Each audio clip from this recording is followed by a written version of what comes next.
Okay. Good afternoon, everyone. Good afternoon. Yes, so I would like to welcome everyone to this really great panel discussion entitled On the Pacific, Choose Steps, Engaging with Frontline Communities on the TPNW. This event is sponsored by the Bureau of Missions of Kiribati in Kazakhstan, as well as the Nuclear Age Peace Foundation, its youth initiative, Reverse the Trend, Save Our People, Save Our Planet, the Prospector Foundation, and the Marshallese Educational Initiative. Our speakers include prominent experts from frontline communities, the ICOC, and academia, and they will be talking about the legacy of nuclear justice and the significance of the Treaty on the Prohibition of Nuclear Weapons, in particular Articles 6 and 7, which are known as the Policy of Obligations of the TPNW. There we go. So these policy of obligations, as we all know, must be read as a package, whereas the states affected by nuclear weapons acknowledge they need to help their citizens, but also to seek international support. One type of support is the creation of an international trust fund, a glimmer of hope for affected states, including Kiribati and Kazakhstan, which suffered tremendously from a series of nuclear tests by both, in the case of Kazakhstan, the Soviet Union, around 456, and in Kiribati, 33 nuclear tests from both the United Kingdom and the United States. By carrying prohibitions with positive obligations, the TPNW provides a broad response to the catastrophic humanitarian consequences of the use and testing of nuclear weapons. There are other positive obligations have been key elements for many humanitarian disarmament treaties. Parallel positive obligations in the Anti-Personnel Mine Ban Convention and the Convention on Cluster Munitions have significantly enhanced the humanitarian impact. While much work remains to be done, the positive obligations in those treaties have led to a dramatic reduction in the stockpiles of banned weapons, clearance of wide swaths of land, vital support for victims, and an increase in international support. The positive obligations of the TPNW will similarly advance the treaty's broader humanitarian and developmental goals. Without further ado, I would like to welcome our esteemed panelists, as well as the permanent representative of Kazakhstan, Ambassador Mr. Akim. I'm sorry if I mispronounced his name.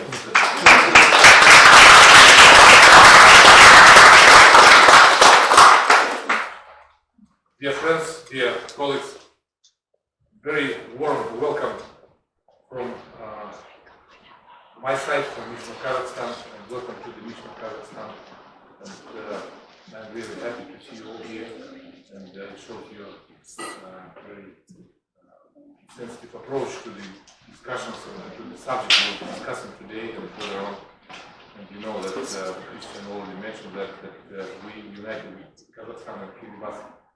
We joining our efforts in overcoming or directing the international efforts, be it governments, be it NGOs like we represent here, in member states, towards creating the trust fund and creating the trust fund to be working on the helping on the to the victims and to the second, third generation victims of the nuclear tests. And you're well aware, and also Christian mentioned the number of nuclear tests combined and conducted in Kazakhstan in the Pacific, and it shows the scope of the challenges and problems and issues we face. And we believe that today's event and events to follow would allow us to come up with some tangible outcomes, tangible ideas, and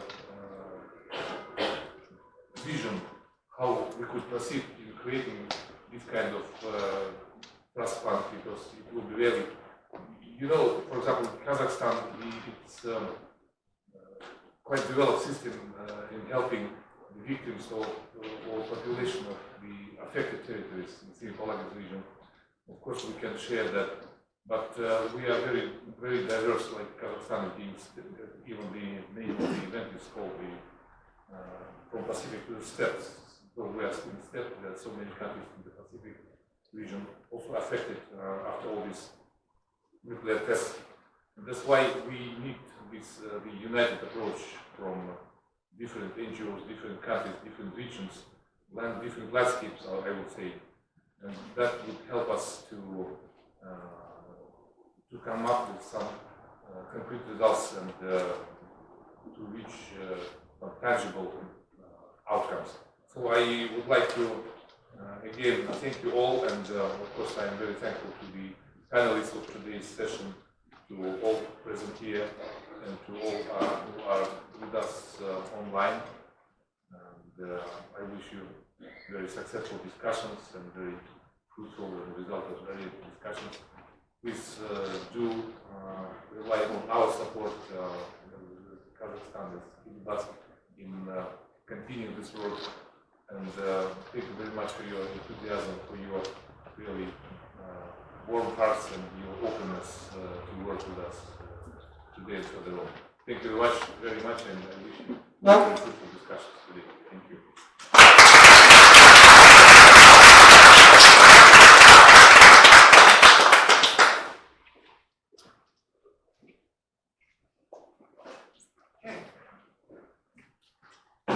So next we will have Mr.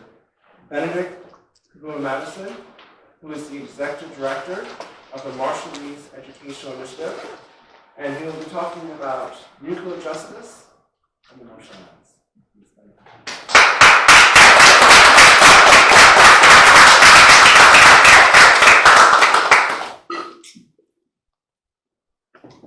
Yellow, good afternoon. I wish to thank the mission of the Republic of Kazakhstan and the Republic of Kyrgyzstan for the opportunity to participate in today's event.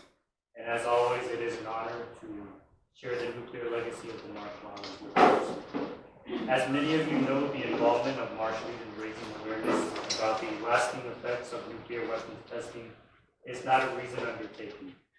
Marshallese leaders made formal objectives during the testing period, a program that began less than a year after the United States dropped the first 2 atomic bombs on industrial and civilian targets in a war against the Empire of Japan.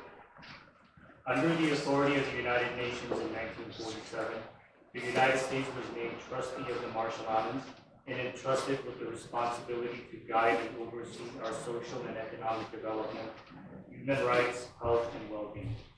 Pressured by U.S. officials and guided by the premise of the United Nations as a collective security organization, Security Council officials were seemingly more concerned with Japan's threat to the Pacific than the safety of the Marshallese people.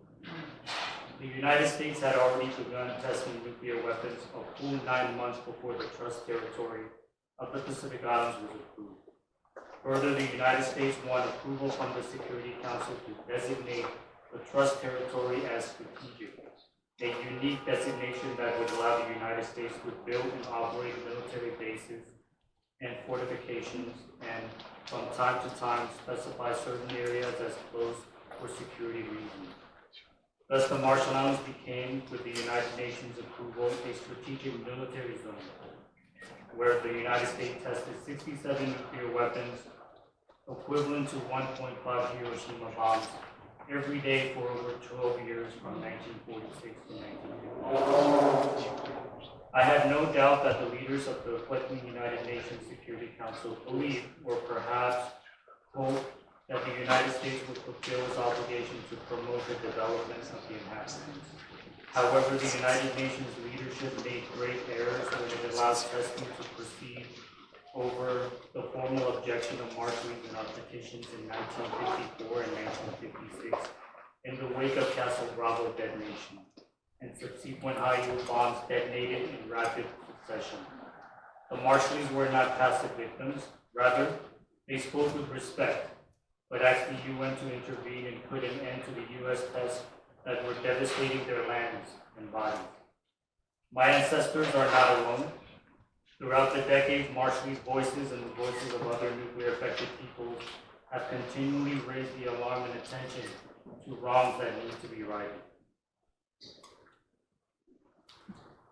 For the Marshall Islands, nuclear weapons testing produced a complex legacy. Over the subsequent decades, many Marshallese communities wrestled with and negotiated how to clean up, determine what was saved, deal with losses, and determine how those losses should be addressed. Today, our people, whether in the Marshall Islands or in diaspora, are still dealing with ongoing biological, ecological, and cultural consequences of nuclear testing. We have some of the highest rates of cancers and diabetes in the world as a result of nuclear testing and forced relocation. Some of our islands will remain uninhabitable for hundreds of thousands of years. In 2012, the United Nations Special Rapporteur and independent investigator for human rights and hazardous waste visited the Marshall Islands. He produced findings that urged action from the U.S. and the international community, including the UN, to provide adequate infrastructure, including healthcare facilities, and access to U.S. records that detail the impact of tests on Marshallese bodies and lands.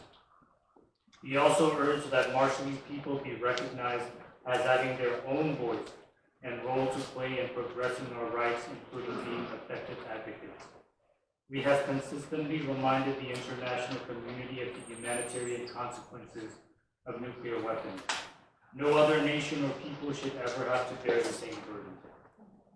The people of the Marshall Islands continue to maintain that the primary responsibility to address the effects of nuclear testing program in our country falls upon the United States. The United States and the Marshall Islands signed a Compact of Free Association that went into effect in 1986 and is currently being renegotiated. Again, it appears that the U.S. strategic concerns over the Asia-Pacific are what continues to drive negotiations. The compact is often heralded as providing the Marshallese people with the opportunity to migrate to the United States to seek access to health care, employment, and education. However, it is not lost on our people that these were all mandated under the Trust Territory Agreement. And still, the compact does not adequately address the nuclear legacy, nor does it appear to take into account the needs of the Marshallese people in diaspora in the United States. We work in U.S. factories, pay U.S. taxes, and increasingly vote as citizens in U.S. elections. The reasons our families migrated seeking access to healthcare, employment, and education are all tied to the Trust Territory period and the nuclear legacy. The Marshallese people, both in the islands and here, must continue to hold the United States to account. Similarly, and with respect, we must also remind our friends at the UN of its inaction in the early years of the Cold War, when it allowed the United States to continue its testing program, much of which was shielded from public view by the Strategic Trust designation. Today, we look with gratitude to the United Nations, to activists and organizations like ICANN and Global Zero, Nuclear Truth Project, Reverse the Trend, and the Nuclear Age Peace Foundation, and many others, and to foundations like Plowshares and Carnegie, who support our nuclear justice work, and to the majority of member states who have signed on to the Treaty on the Prohibition of Nuclear Weapons, which is the world's best hope to eliminate nuclear weapons from Earth.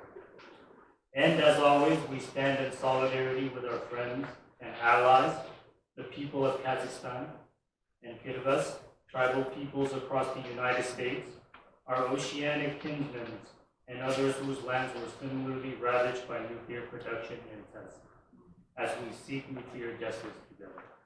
Thank you.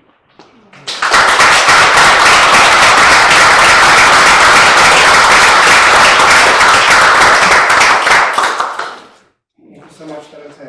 So next we'll be listening on Zoom after Casanova from the Senior Fellow of the Project of International Security, Commerce, and Economic Statecraft at the Center for Policy at New Albany will be presenting. So I'm just going to shoot it. Thank you so much for inviting me to speak today. My experience with the frontline communities comes from the research I have carried out for my book that was published last year, Atomic Step, How Kazakhstan Gave Up the Bomb. And the same year, a few months ago, this book was also published in Kazakh, and I had the privilege of launching it in my native country of Kazakhstan. It's really important that for me personally that I follow the presentation from Benedict, because I think it's really powerful to hear the stories of the communities that suffered from nuclear tests in parallel, because it's when you hear them together that you notice some disturbing similarities, but you also get inspiration from the resilience and courage of people. So it's not only stories of heartache, but these are the stories of action, resilience, and hope. One, I think, important component of what we're discussing today, and while my presentation focuses on Kazakhstan, I always keep in mind other communities affected by nuclear tests, and I'm very cognizant of the fact that there are many similarities. There are components that are similar across the board, and these are issues of race, power dynamics, patron-client relationship. But on the positive side, the parallels are the reclaiming of agency that we saw in many of those communities. Today, I want to tell you a story of a school teacher named Bolatbek. I met him in the village of Sarjal in Kazakhstan. It's a village that is really sitting on the border of the former nuclear testing site. And his story is a story of thousands of victims of Soviet nuclear tests. Those tests carried irreversible harm in visible and invisible ways. Radiation poisoned land, water, and food, shaking of the ground, damaged houses, and also water wells. And why I want to kind of make my point through the story of one person, because to me, he represents the entire community. It's through his story that we see the tragedies that families bore and continue to bear, but we also see the story of resilience. So in Bolatbek's family alone, the tragedies are too many for one human to bear. In 1962, Jan Bolatbek and his siblings, they were eagerly awaiting for a baby brother or baby sister to arrive, but that baby was stillborn.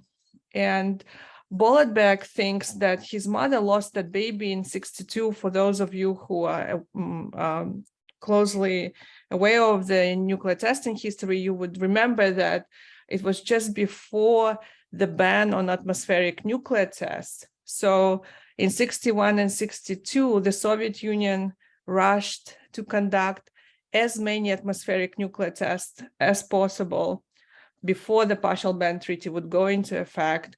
And of course, while stillbirths can result from many causes and nobody would know for sure what was the case in this family, the next tragedy that occurred in the same family was directly tied to nuclear tests. And that happened just 5 years later. One day, two of his sisters, they didn't wake up for school. And when the parents went into the room to check on them, they saw that they didn't wake up. And it turned out that during an underground nuclear test, and I've mentioned that those tests often damage the houses, a brick fell into the chimney of the house and prevented harmful gas to vent properly. And so both girls were poisoned by carbon monoxide, and one of them died. Bolatbek's father had stomach cancer, his mother had brain cancer, and his brother died at the age of 57 from heart disease. His son died by suicide when he was in the 9th grade. Bolotbek lost countless friends, neighbors, and classmates. His first grade classmate went blind and then died of leukemia. Another classmate succumbed to leukemia when she was only 18. And there are many, many stories like that from his youth, stories that I heard directly from him, but also stories of many, countless others in the community near the former Soviet nuclear testing site. And what Bolotbek told me, he said, we were kids. Who will defend our rights as children? I wish I knew where to seek justice. And I bring up this quote here because I think justice is really at the core of what we should be focusing on and what we should work towards. And in the case of Kazakhstan, the nuclear tests, they continued for 40 years, and it felt that nobody in power really cared about those local communities. And people of Kazakhstan really didn't have any say in their fate. And I wondered how somebody like Bolotbek, a person who went through so many tragedies, would find strength to go on living. But Bolotbek, like many others in Kazakhstan, not only found the strength to go on living, but in his quiet, defined way, he continued fighting. You can see a photo of him. He's the one on the left, and that's when he, younger him, and he became an activist in Kazakhstan's anti-nuclear movement, the movement that was launched in 1989. And the story of Kazakhstan's anti-nuclear movement, I think it's a wonderful story of reclaiming agency, because while being part of the Soviet Union, people of Kazakhstan, but especially people of the Semipalatinsk region, the victims of nuclear tests, they really organized and mobilized under the leadership of a prominent Kazakh writer, Olzhas Suleimanov, and this community, the thousands of people who rallied and protested, they really were able to push for the closure of the Soviet nuclear testing site in Kazakhstan, while Kazakhstan was still part of the Soviet Union, while the Soviet military-industrial complex was still very powerful. There is another important component to Kazakhstan's story, and that's, of course, the fact that Kazakhstan inherited more than 1,000 nuclear weapons and tons of nuclear material, and it made a non-nuclear choice. It decided that it didn't need the weapons, or it didn't want a nuclear program of its own. And so it's really wonderful, you know, nowadays when I find myself in Eastern Kazakhstan, this is the photo from October of last year, just to look at the land and to recognize that this is the land where no nuclear tests will ever take place. And it's the land that is completely free of nuclear weapons. I wanted to just share a little bit about my most recent trip to the villages next to the former nuclear testing site. Here you see the photos from my visit to a school in Karol. It's another settlement very close to the testing site. And I went there to speak about my book, but you can also see the school children, they prepared, they made their own presentation, they organized a small theatrical performance. But what I want to mention here is that even though these children were around 13 years, 12, 13, 8th graders, I never, in my more than 50 talks throughout last year, that was the visit that was the hardest in terms of the kind of questions these children were asking me. And a lot of those questions were again centered around the issue of justice. It was about this hope for the pain and the price that these families are paying, for that to be acknowledged. And I just really want to convey that message here. And so it really comes as no surprise that Kazakhstan, as the land that suffered so much from nuclear tests, and as a country whose anti-nuclear choice became part of its national identity, that it really took upon itself also to be at the front line of the TPNW. It was among the first 50 state parties to the treaty. It ratified the TPNW on August 29th in 2019. And here, symbolism is important because I think it's very powerful. The first Soviet atomic test took place in Kazakhstan on August 29th of 1949. And so this date is also the date on which the testing site was shut by the Kazakh government in 1991. And so now you also have the UN International Day Against Nuclear Tests. And as a one more addition to the symbolism of this date, Kazakhstan ratified TPNW on August 29th. I think it's very important that Kazakhstan, when it calls on other states to join the TPNW, in one of them, I believe it was a statement from the Kazakh foreign minister, but I think it's really important that the country is conveying the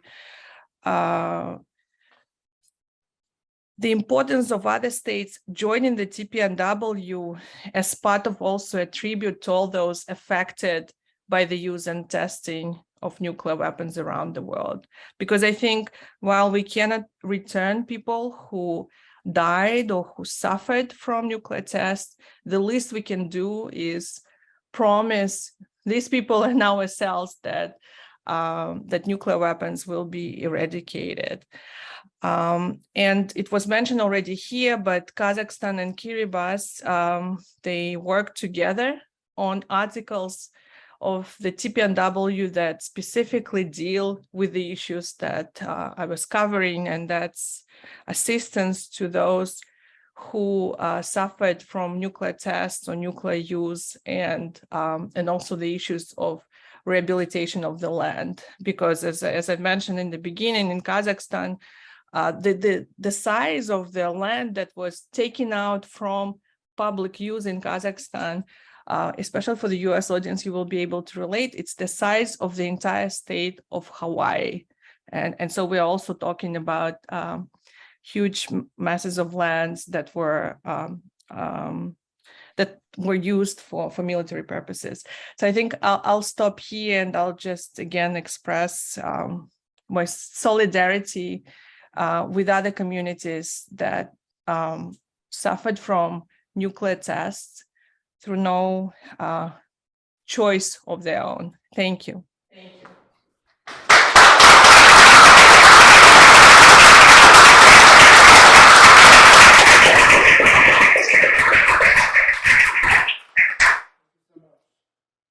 Next, we hear from Barry Pistori, Senior Arms Advisor for the ICRC Foundation.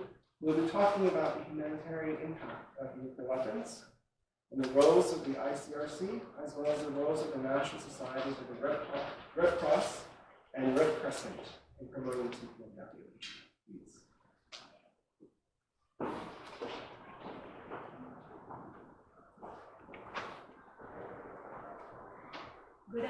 Good afternoon.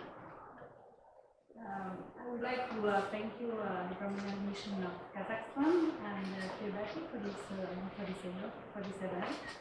And I am, as always, delighted to be with you all.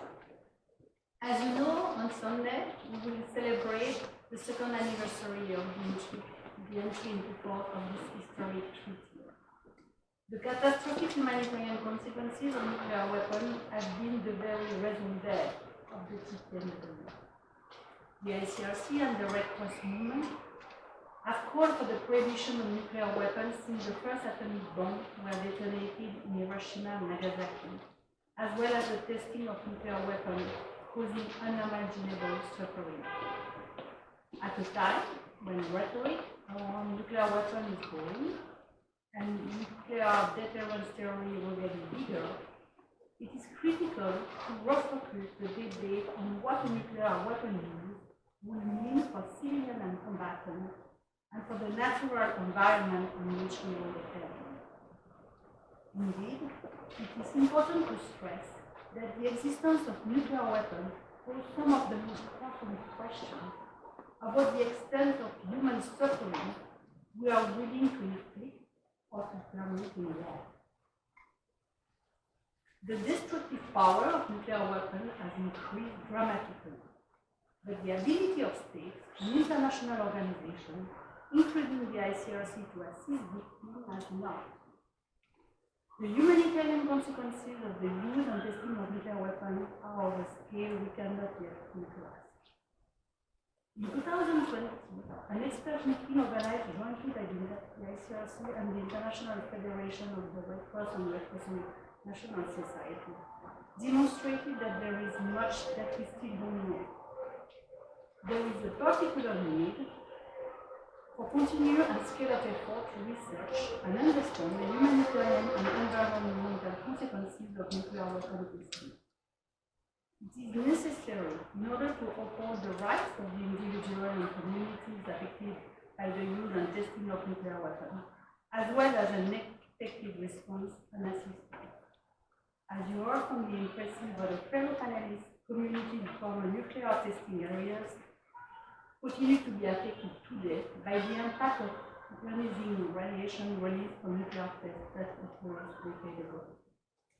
Many communities report, for example, that they do not have sufficient information about their own history of exposure, the current risk of living in a radioactively contaminated area, and the intergenerational risk associated with the radiation exposure. Victim assistance should be provided with the full participation of affected individuals and their community in the development and implementation of relevant frameworks and measures. Regular consultation at all stages are very important in this respect. We thank Kazakhstan and Kiribati for your leadership in this endeavor. The discussion that we have in 2 days of welcome contribution.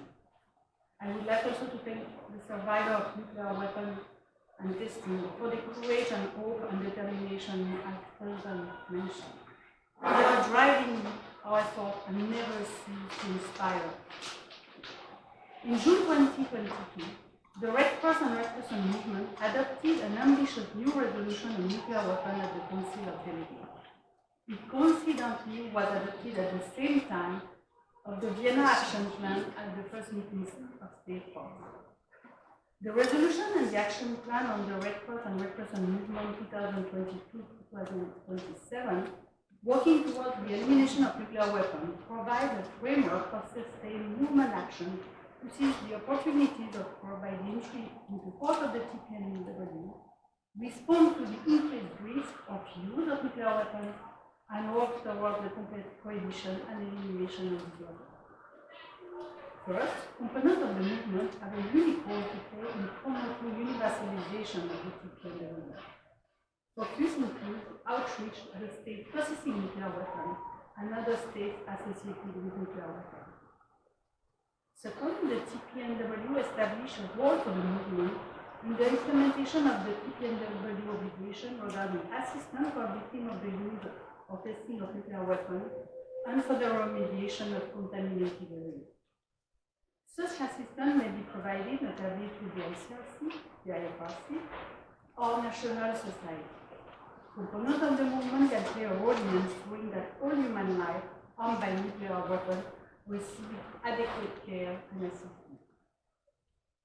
We will elaborate more on the role of the Red Cross and Red Crescent movement in the implementation of the treaty in the forthcoming month at the presentation to the working group on victim assistance and environmental remediation. The interim report of the TPNW is the beginning, not the end of our collective effort. This treaty allows us today and every day to address the humanitarian impact and environmental remediation and to imagine a world ultimately free from such inhumane weapons as an achievable goal. Thank you.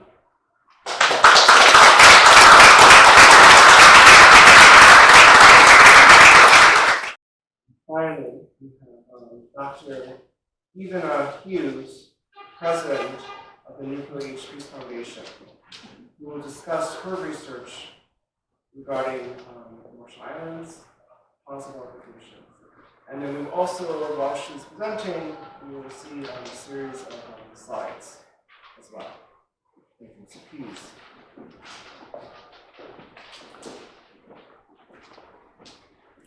Thank you so much to the Permanent Mission of Kazakhstan for hosting us today, to Kazakhstan and Kiribati for their superb leadership on these issues, and of course to Christian and Jean Galdi who made this event possible. I have to say I've done a number of events at Christian's invitations over the pandemic, and it just feels so energizing and wonderful to be in a room with all of you. And then we have the added benefit of people who couldn't be here being online. So it's really such an honor and a pleasure, and especially following this esteemed panel. I have actually read, this is my copy of Shoshan's book.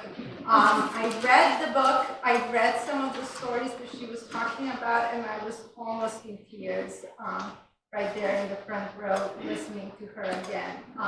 And so I'm going to switch gears a little bit.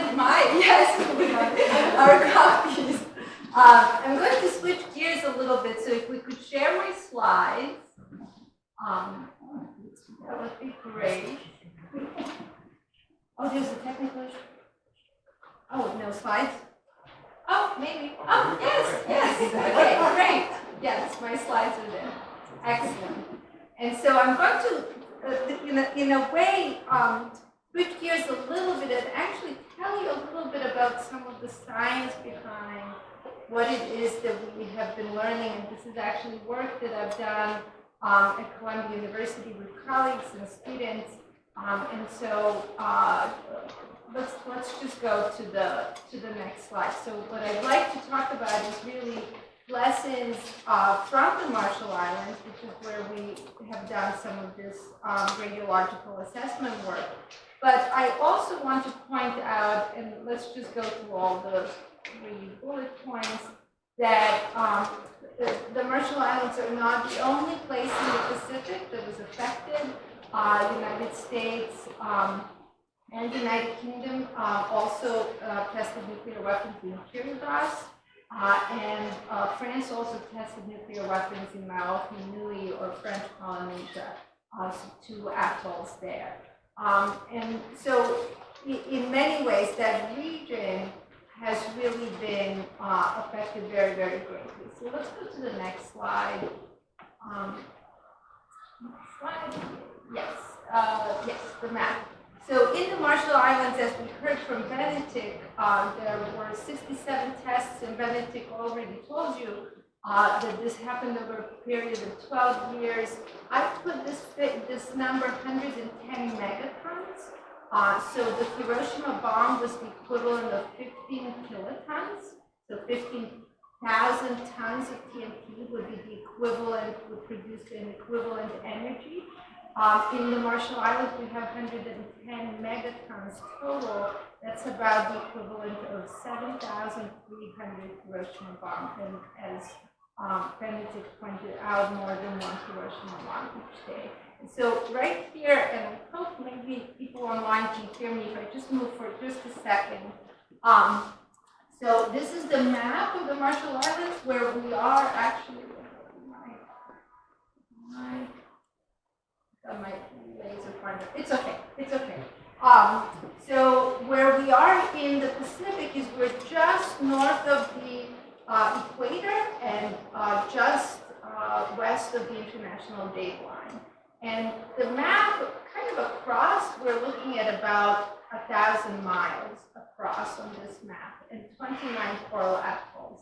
The ones you probably can't see, maybe people online can actually see, the ones that we have gone to and that the U.S. is being affected, and the truth is this is by no means an admission that the other atolls were not affected, but it's the two farthest west, so Eniwetok and Bikini, where the tests were actually conducted, and then Rongelap and Utrecht, where people were living at the time of the tests and were most greatly affected by the Bravo test that Benedict mentioned in 1954.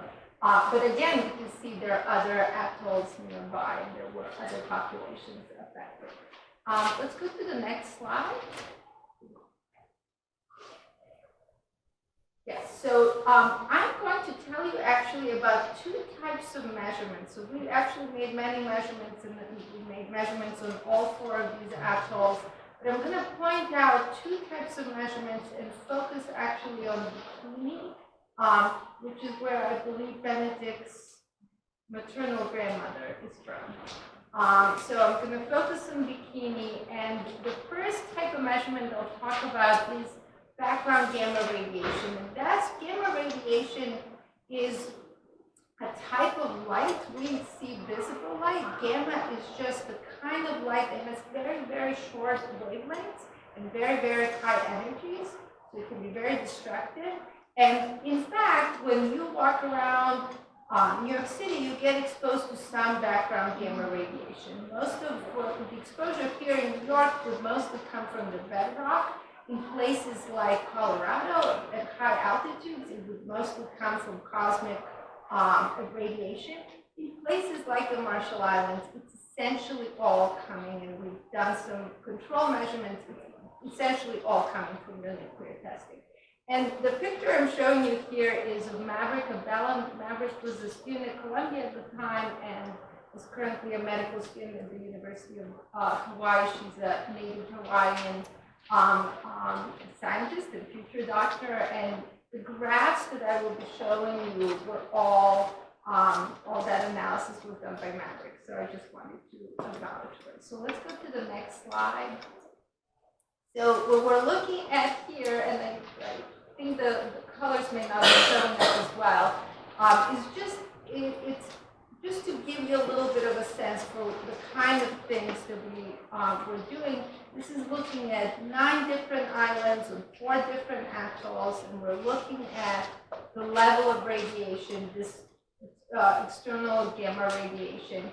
And most of the islands are kind of pale purplish, which is at the bottom of the scale, so those look pretty okay. And then you see the 2 islands, and one of them is Bikini, and we'll go to the next slide where you'll get a little bit more detail. So let's go to the next slide. And you see that the picture there is a little bit more complicated. So on the right, you see a sort of quantitative kind of mapped way of reading the colors. Colors corresponding to different levels of external gamma radiation. I'll tell you, and in this map, we're looking at 0 to 450, and the highest measurement we actually made in Bikini Island is 639. So the colors are sort of based on the measurements that we made, which are the black dots, the kind of simulation for what the values would be around the island. And you sort of see this, see that on the beaches, so on the outskirts of the island, things are actually washing out, probably washing into the ocean, and so you get much more radiation at the center of the island. For in the US, so again, 0 to 450 in units of milligrams per year, the details don't matter.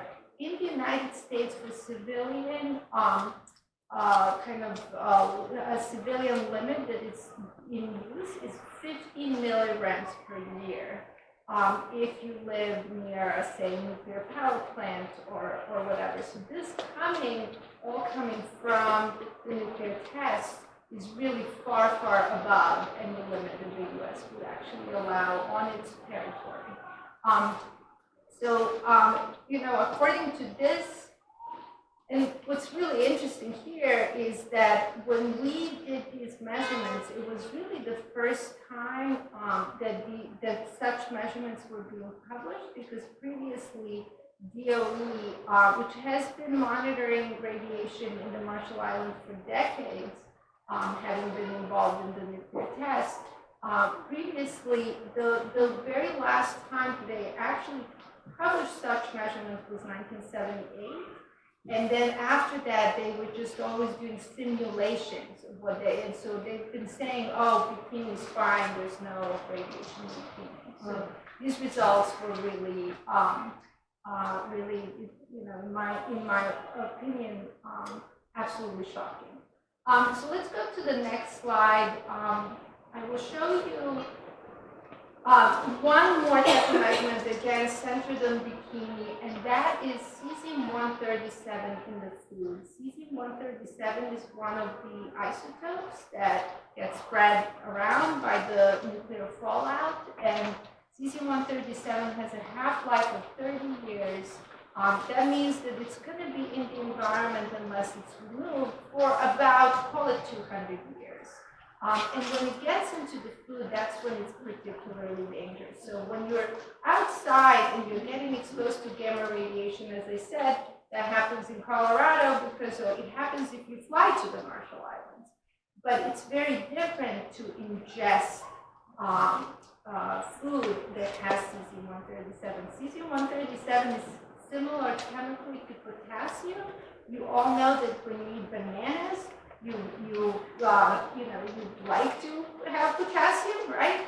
Cesium-137 sort of displaces the potassium, and so it goes into the coconuts and bananas and the breadfruits and other staples of the Marshallese diet. And so when you eat it, it's very different because now the gamma radiation that the isotope releases is inside your body. And again, very, very dangerous. So let's go to the next slide. So this next slide is a table. There are a million numbers here, and I'm not expecting you to see all of them, but it's just to give you a little bit of a sense. And somehow my laser pointer is not working. On the far left, so this table is showing you the limits, the standards that either different organizations or different countries have for the amount of cesium-137 that is allowed in the food. And this is from our paper in 2019, what was available at the time. And you see in the far left column different types of food, and then you see the organizations and the countries as heading the different columns. The lowest values for the standards are by the International Physicians for Prevention of Nuclear War. The highest values for the standards for the limits are by the US FDA. And in between, we have Belarus, Russia, and Ukraine having mixed standards, but when it comes to infant foods, and I'll say something about children right at the very end, their values are actually lower than anybody else. And then Japan distinguishes between infant food and milk and other, so they have 50 and 100 as their limits. And then European Union, huge jump from where Japan values are. And then even more of a jump with the Codex, the IAEA, and the US has 1,200, so 12, compare 8 becquerels per kilogram for the International Physicians of Nuclear, for Prevention of Nuclear War, for infant food, and 1,200 for US FDA. Again, no distinction in types of food or foods between them. So let's go to the next slide. In this slide, what I'll show you is just that what we try to do in making maps that are similar to the ones that you saw for radiation, external gamma radiation, we sort of assign colors to different values. So green is really, many green points can also violate the TPNW standards, but it's sort of below some of the standards from Belarus, Russia, and Ukraine. And then basically what you have, blue would violate those standards, yellow would violate Japan standards, orange would violate EU standards, and red would violate even the US, the most kind of, I call it most liberal, I don't even know if that's the right word, but the most permissive standard. So let's go to the next slide, where I'll just sort of zoom in on the map of Bikini. And I know it's hard to see, but you can probably tell that most of the points are either yellow or orange, and even many are red. And this is us making a measurement of 47 foods in Bikini, and really finding that just about all of them would have violated basically, most of the standards, and some would violate even the most permissive US standard. So then we'll go to the next slide. So this is the point I wanted to make, and this is another card graph. I did warn you, I had science in this talk. This is actually from Mary Olson, who's a biologist and who has been really thinking and working on the issue of how radiation affects people differently, and that depends on the age and exposure. So what you're looking at on the y-axis, you're looking at some level of risk. But you're comparing that risk across age at time of the exposure. And so, obviously getting exposed to radiation at age 80 is not going to be a big deal, right? But getting exposed as a child is going to be a very big difference. And the other thing that we see here is that females are more affected than males. Data from Japan showed that for every 3 women that had cancer, it was 2 men who had cancer, and for every 4 girls, it was 2 boys that had cancer later in life. So this is a justice issue across a number of scales. And so here, what we're really looking at is when these standards are set, typically what is being looked at is how would this affect a 30-year-old male.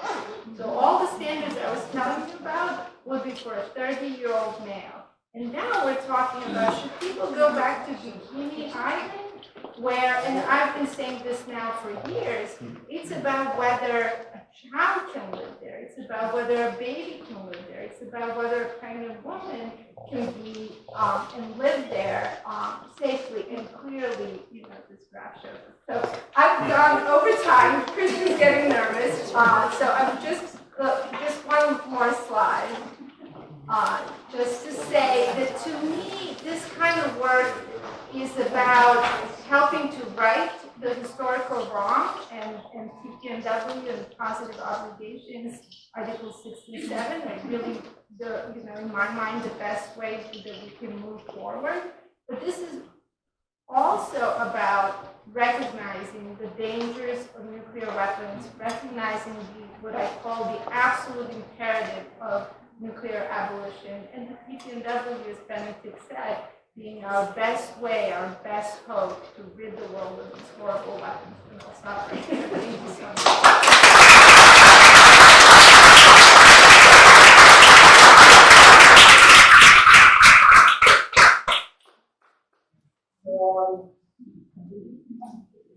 So thank you so much, Dr. Hughes. Before we do Q&A, I would like to acknowledge that the Deputy Permanent Representative of Kiribati is here, Josephine, who's going to give just a few quick remarks.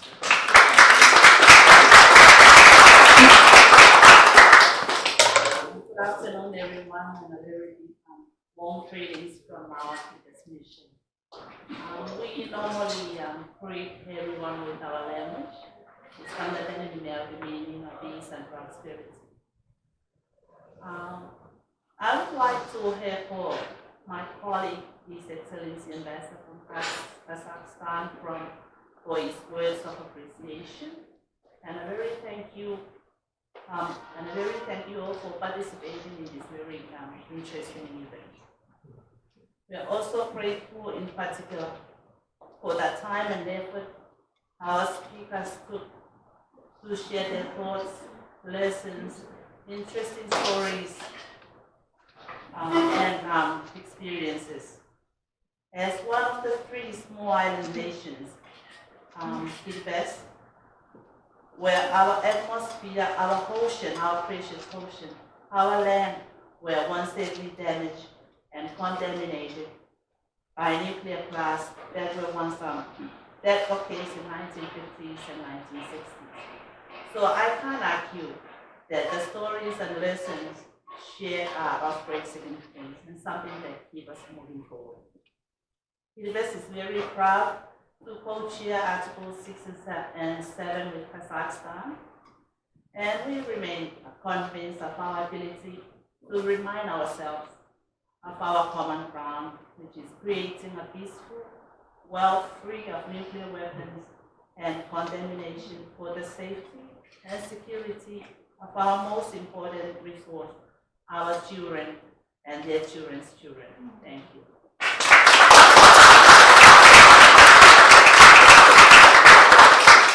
Thank you so much. So now we will try to have an interactive, utilizing Zoom as well, Q&A.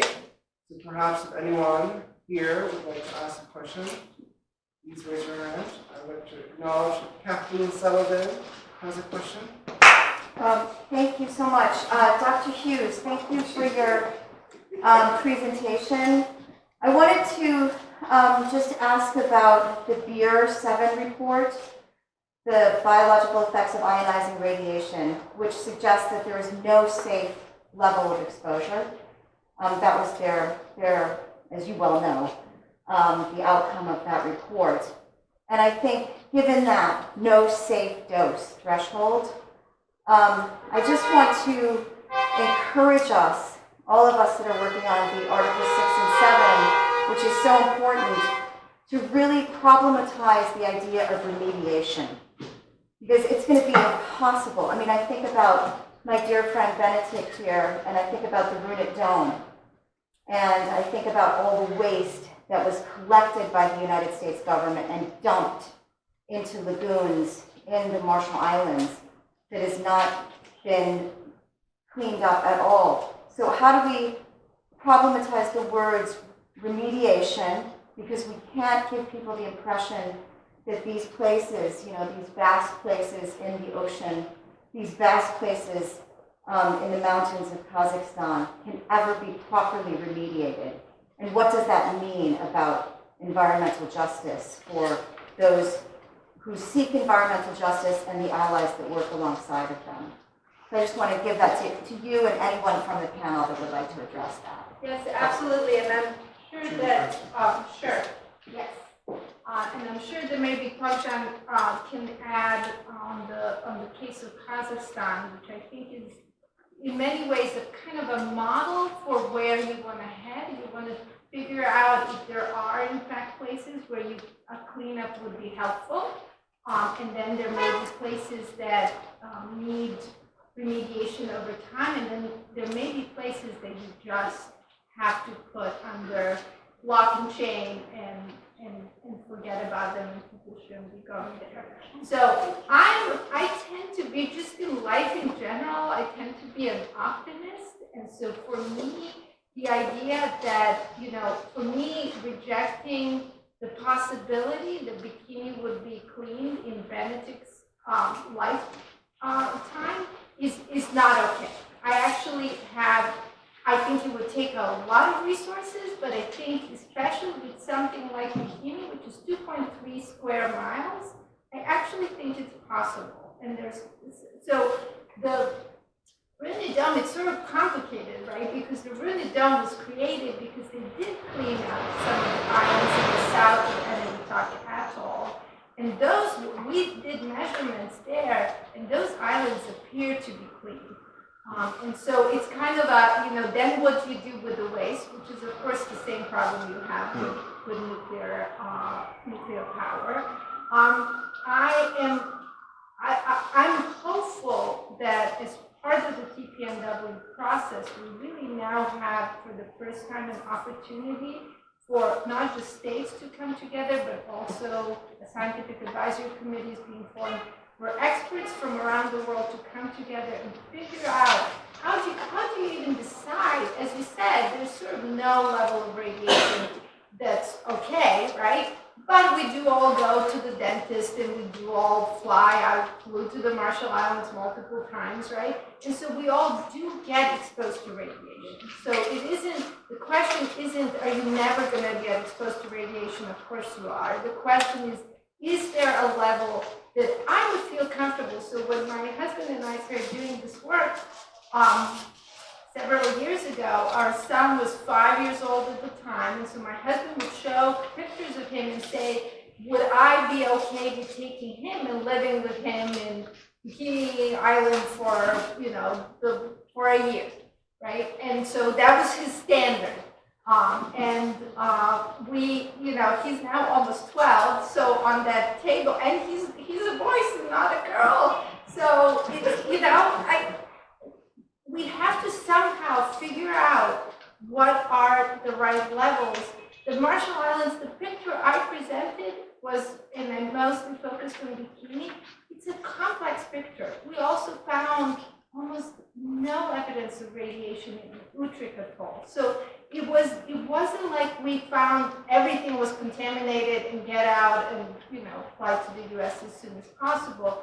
It was a mixed picture, and so I think we just have to figure out what makes sense, and I think we have to have some in such, with the Marshall Islands, speaking of the Marshall Islands specifically, have going for them is it's not a lot of land. What, of course, they don't have going for them is it's really far away, and so that will complicate cleanup processes. But it's not like the deserts of Kazakhstan, where you have hundreds, thousands of square miles impacted. So I'll stop there because it's a complicated issue. Thank you so much. Would any of our other panelists have a comment? I can add on Kazakhstan.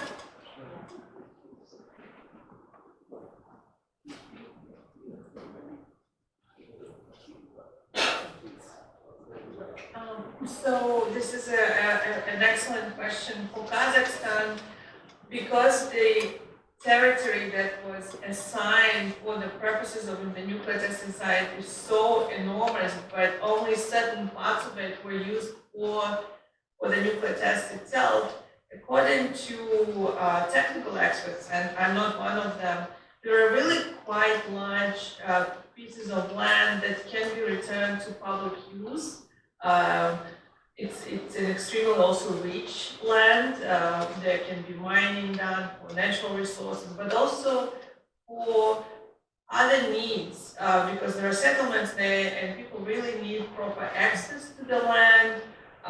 For example, right now, because officially it's still considered to be part of the testing site, some of the land that can be used by people, they can, for example, register a dwelling on the territory and so on. And so, according to the technical experts, there are definitely hotspots, especially on the territory of the actual experimental field. Some of those hotspots hot pockets, will remain highly contaminated for very long periods of time, almost indefinitely, and you have to invest into securing them properly. While other parts of the land can actually be returned to public use. And so within Kazakhstan, there is work that has been done on that. There is a new law. It's called on the creation of a nuclear safety zone at the Semipal nuclear testing site. And so some work is being done in that direction. It is really about, how do you return some land to use, but at the same time make it in a very responsible way and put your resources into remediation and protection of pockets that require most attention. And just I would underline here that for me as a scholar, it's important that in this type of conversations, we really trust science, right? And that, you know, removing politics and everything else, it really should be based on proper comprehensive studies, data that we can trust, and making decisions based on that.